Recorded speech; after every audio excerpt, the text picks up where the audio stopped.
नमस्कार, सत श्री अकाल। मैं संतोषी स्वागत करती हूँ आपका आपके अपने YouTube चैनल संतोषी क्लासेस में। आज की वीडियो हमारी स्टोरी रीडिंग की है, जिसमें हम इस स्टोरी को इंग्लिश टू हिंदी ट्रांसलेट करेंगे। एक एक वर्ड का हिंदी अर्थ मैं आपको बताते जाऊंगी, उनका करेक्ट प्रोनाउंसिएशन भी बताते जाऊंगी। बीच में जो भी ग्रामर का स्ट्रक्चर बनेगा, यानी इस स्टोरी में, इस कहानी में जो भी ग्रामर का पार्ट होगा उसको भी हम डिटेल में कवर करने वाले हैं। तो वीडियो को बिल्कुल भी स्किप मत करिए, वीडियो पूरा ध्यान से देखिए। तो चलिए वीडियो को स्टार्ट करते हैं। सबसे पहले हम कहानी का टाइटल देखते हैं, बीरबल्स पेंटिंग। बीरबल के बाद जो आप देख सकते हैं, इसको हम कहते हैं एपोस्ट्रोफी एस, जिसका मतलब होता है का, के, की। तो बीरबल्स पेंटिंग का क्या मतलब हुआ? बीरबल का चित्र या बीरबल की चित्रकला। तो चलिए स्टार्ट करते हैं। अब मैं स्टोरी को पढ़ने जा रही हूँ, तो मेरी रिक्वेस्ट है आपसे कि प्लीज वीडियो को ध्यान से देखिए। और अगर आपको ऐसा कोई वर्ड इस स्टोरी में मिले, इस कहानी में मिले जो कि आपके काम लायक है, और अगर ग्रामर का भी कोई ऐसा भाग हो जो आपको लगे कि नोट करने लायक है, तो आप प्लीज उन्हें नोट भी करते चलिएगा। तो चलिए स्टार्ट करते हैं। One day Akbar said to Birbal, you can solve any problem in a jiffy. क्या मतलब हुआ? वन डे यानी एक दिन, अकबर सेड टू बीरबल। अकबर, यहाँ पे सेड, से का सेकंड फॉर्म है, पास्ट इंडेफिनिट का एफर्मेटिव सेंटेंस है। से का मतलब होता है कहना, सेड मतलब कहा। तो एक दिन अकबर ने बीरबल से कहा। टू का मतलब से होता है, सेड मतलब कहा। तो एक दिन अकबर ने बीरबल से कहा। अब ये जो हम यहाँ पे कोटेशन मार्क के अंदर देख रहे हैं, इसको हम डायरेक्ट स्पीच कहते हैं, यानी कि जो भी इसके अंदर लिखा हुआ है ये एक स्पीच है जो कि अकबर के द्वारा कही गई है। तो जब भी हम किसी के द्वारा कही गई बात को किसी भी राइटिंग में लिखते हैं, यानी किसी स्टोरी में लिखना होता है, या खुद हमें मेंशन करना होता है राइटिंग के जरिए, ताकि पढ़ने वाला समझ जाए कि ये किसके द्वारा कही गई बात है, तो हम उसे कोटेशन मार्क के अंदर में रखते हैं। You can solve any problem in a jiffy. क्या मतलब हुआ? यू, तुम। कैन का इस्तेमाल हम जब भी करते हैं, इसका मतलब होता है कि सकता या शक्ति का सेंस आएगा। तो कैन का मतलब होता है सकता या शक्ति, सॉल्व मतलब हल करना। तो यू कैन सॉल्व का क्या मतलब हुआ? कि तुम हल कर सकते हो एनी प्रॉब्लम, कोई भी समस्या, इन अ जिफी यानी कि पल भर में। पल भर में तुम कोई भी समस्या को हल कर सकते हो। You must be good at painting too. You मतलब तुम, मस्ट बी मतलब चाहिए, गुड अच्छा, एट पेंटिंग टू यानी कि पेंटिंग में भी, यानी चित्रकला में भी तुम्हें अच्छा होना चाहिए। अगला देखते हैं। बीरबल सेड, बीरबल ने कहा, नो योर मेजेस्टी।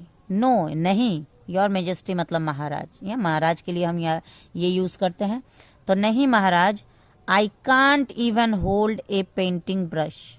यहाँ पे देखिए, मैंने बताया था आपको कि कैन का मतलब होता है सकता शक्ति, और अगर कांट लगा हुआ है, इसका मतलब ये कैनॉट का कंट्रैक्शन फॉर्म है।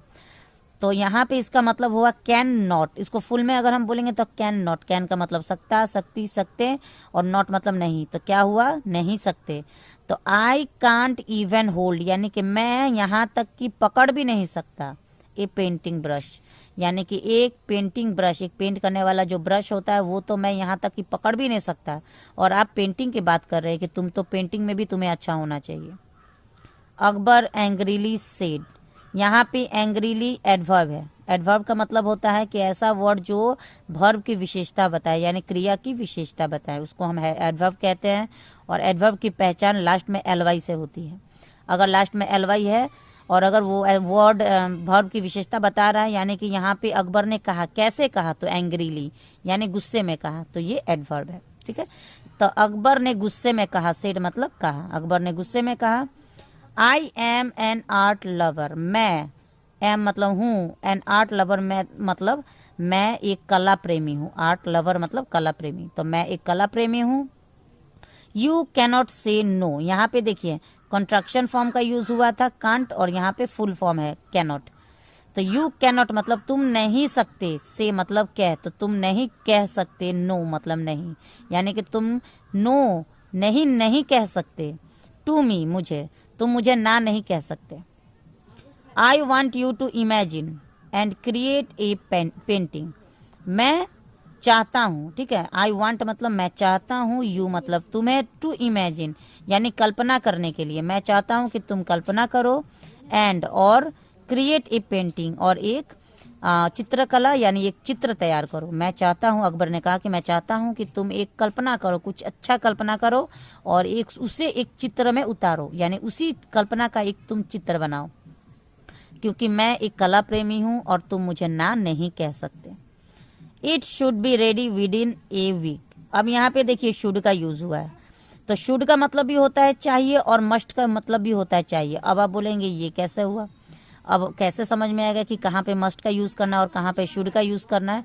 तो देखिए थोड़ा सा ध्यान दीजिएगा कि मस्ट का यूज़ हम तब करते हैं जब हमें जोरदार कहना होता है कि कोई भी आपको काम जो करना है वो जरूर करना है, अवश्य करना है, वहाँ पे हम मस्ट का यूज़ करते हैं।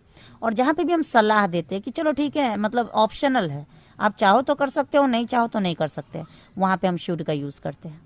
तो यहाँ पे देखिए it should be ready within a week, यानी कि यह तैयार हो जाना चाहिए।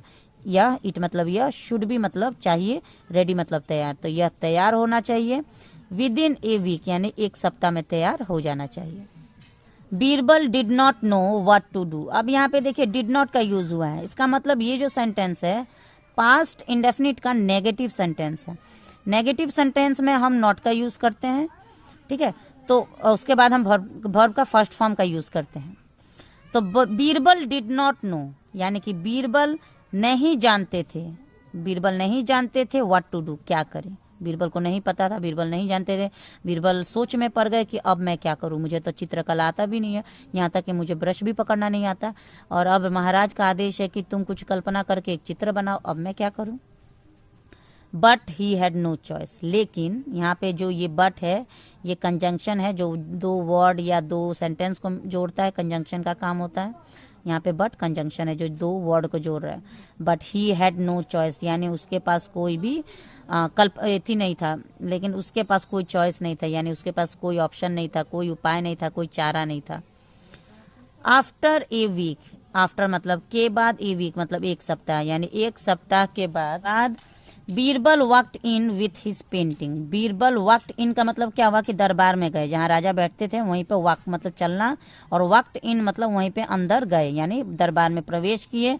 विथ हिज पेंटिंग, विथ मतलब के साथ, हिज पेंटिंग मतलब अपने चित्र के साथ दरबार में प्रवेश किए। Akbar was furious when he saw it. Akbar was furious यानी अकबर गुस्सा हो गए, यानी क्रोधित हो गए थे, यहाँ पे वाज का यूज हुआ, यानी अकबर क्रोधित हो गए थे। व्हेन ही सॉ इट, जब, व्हेन मतलब जब, ही मतलब वह, सॉ यहाँ पे सी का सेकंड फॉर्म है, ठीक है, सी सॉ सीन, तो यहाँ पे सी मतलब देखना और सॉ मतलब देखा। तो अकबर गुस्सा हो गए थे जब उन्होंने यह देखा। ही सेड, उन्होंने कहा, अकबर ने कहा, यहाँ पे ही प्रोनाउन है जो अकबर के लिए यूज किया गया है, तो उन्होंने कहा, से का second form said. Birbal, there was just a few patches of blue and white.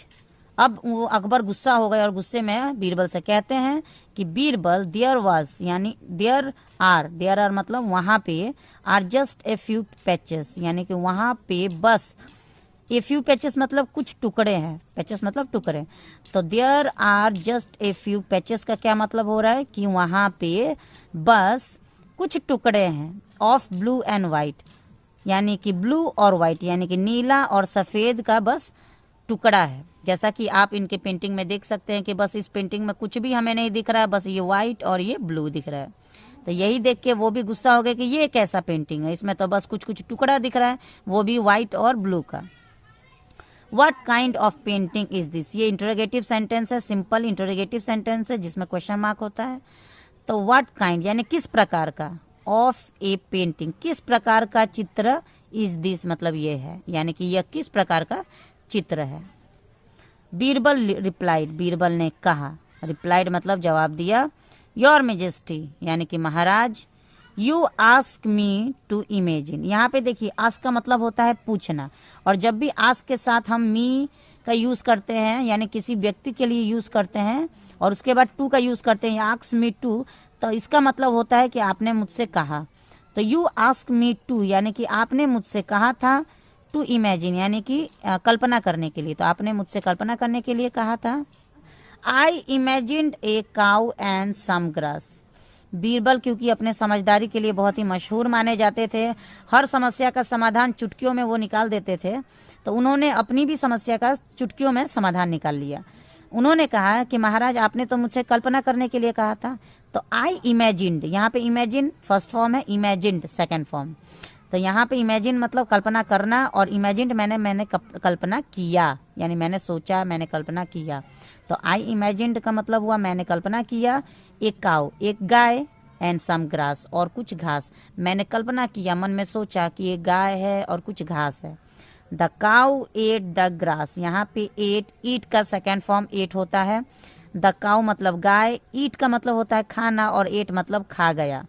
तो गाय खा गई, द ग्रास मतलब घास, तो गाय घास खा गई। And went to her shed, और वेंट गो का सेकेंड फॉर्म है, वेंट है, गो मतलब जाना, वेंट मतलब गई। तो गाय घास खा गई और चली गई, टू हर शेड मतलब गौशाला, गाय का शेड का मतलब गौशाला, जहाँ पे गाय रहती है। तो मैंने यहाँ पे कल्पना किया था ये गाय है और घास है, तो यहाँ पे गाय घास को खा के अपनी गौशाला में चली गई। All that remains is the sky and the clouds, और उसके बाद जो वहाँ पे बचा, गाय तो थी लेकिन घास भी था, गाय घास खा के वो तो चली गई, तो घास भी खत्म, गाय भी खत्म। ऑल डेट रिमेन्स यानी जो बचा हुआ था, रिमेन मतलब बचा, तो ऑल डेट रिमेन यानी जो भी अब इस चित्र में बचा था, इज है द स्काई यानी आसमान, एंड द क्लाउड और बादल, यानी बस बादल और आसमान बचे हुए हैं। Akbar had a hearty laugh, यहाँ पे Akbar had a hearty laugh का मतलब हुआ अकबर खूब हंसे, यानी अकबर जोर जोर से हंसे, ठठाके मार के अकबर हंसे उनकी इस समझदारी पे। तो आज की स्टोरी बहुत ही अच्छी लगी, बहुत ही शॉर्ट स्टोरी थी लेकिन बहुत ही मज़ेदार आया। अकबर बीरबल की किस्से बहुत ही मज़ेदार किस्सों में से एक होते हैं। तो आज मैंने आप लोग के साथ एक अकबर और बीरबल के किस्से को शेयर किया। हंसी मजाक वाले किस्से बहुत ही अच्छे होते हैं। आपके चेहरे पे अगर थोड़ी सी मुस्कुराहट आई होगी ये स्टोरी देख के या इस स्टोरी को सुन के, तो प्लीज़ लाइक ज़रूर कर दीजिएगा, और चैनल पे पहली बार मेरा वीडियो देख रहे हैं तो चैनल को सब्सक्राइब कर लीजिएगा। बेल आइकन दबाना ना भूलें ताकि मेरे सारे अपकमिंग वीडियो सबसे पहले आप तक पहुंचती रहे। तो मिलते हैं नेक्स्ट वीडियो में एक और इंटरेस्टिंग स्टोरी के साथ। तब तक के लिए thanks for watching the video and have a nice day.